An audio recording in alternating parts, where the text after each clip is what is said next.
Welcome in, colleagues, and a very warm welcome to our Board of Management joining us as well. Today, we're going to walk through an explainer of our collective year-end self-audit data. But honestly, it is so much more than just a presentation of numbers.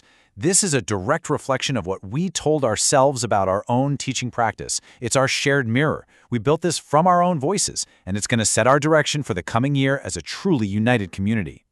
To really wrap our heads around the scale of this collaboration, just think about this for a second. 35 of us, working across all 6 of our year group teams, took the time to sit down and reflect on all 22 of the Danielson components.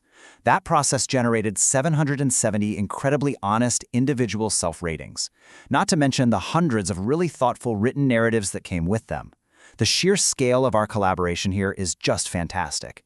Taking that kind of time to look inward so thoroughly at the end of a very busy year is something we should absolutely be proud of. Okay, let's dive into this. The absolute most important thing to establish right out of the gate is our psychological safety. This entire process was built entirely around self-reflection, not evaluation. Every single data point, every quote you'll hear about, has been fully anonymized. We really need to view this explainer as a tool for our shared growth. It's a way for us to see our collective reflection, definitely not an individual appraisal. We're looking at who we are as a whole so we can figure out exactly how to support each other better. And looking at that whole, we have a massive reason to celebrate. An overwhelming 93% of our practice sits firmly at secure or leading. Just think about that. Our foundation is incredibly strong. So what does this mean for us? It means our shared task for this coming year is not about remediation. We aren't here to fix something that's broken. It is entirely about building consistency, taking that already secure practice, and lifting it to a shared leading level across every single classroom. Now, as we started identifying our own next steps, a really fascinating contrast emerged.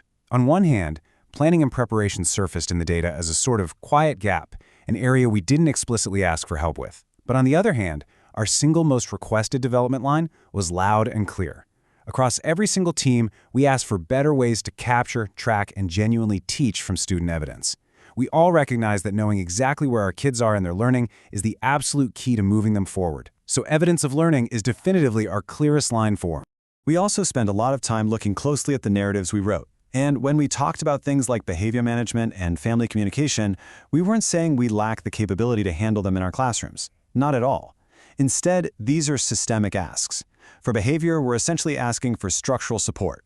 We want whole school consistency in our routines so that a student experiences the exact same expectations no matter whose room they happen to be in. And with family communication, it's currently running one way. We want to move away from just pushing out updates to build a genuine, structured, two-way partnership where families are truly engaged in the learning process with us. And this brilliantly illustrates how we're spread across the school. When we look at the differences across our year groups, we are strictly looking at a map of where our context pressures sit versus where our mentoring capacity lives. The bookends of our school, so our early years and our grade 5 transitions, that's where the heaviest systemic load sits.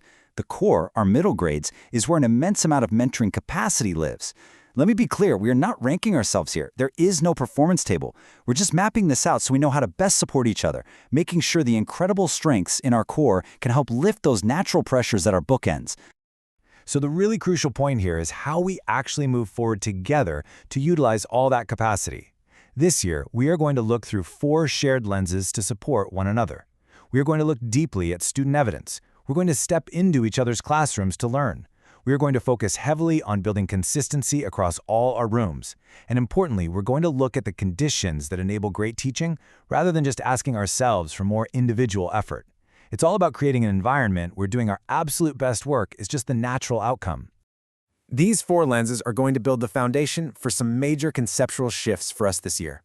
We are making a move from private practice behind closed doors to a truly shared collaborative practice.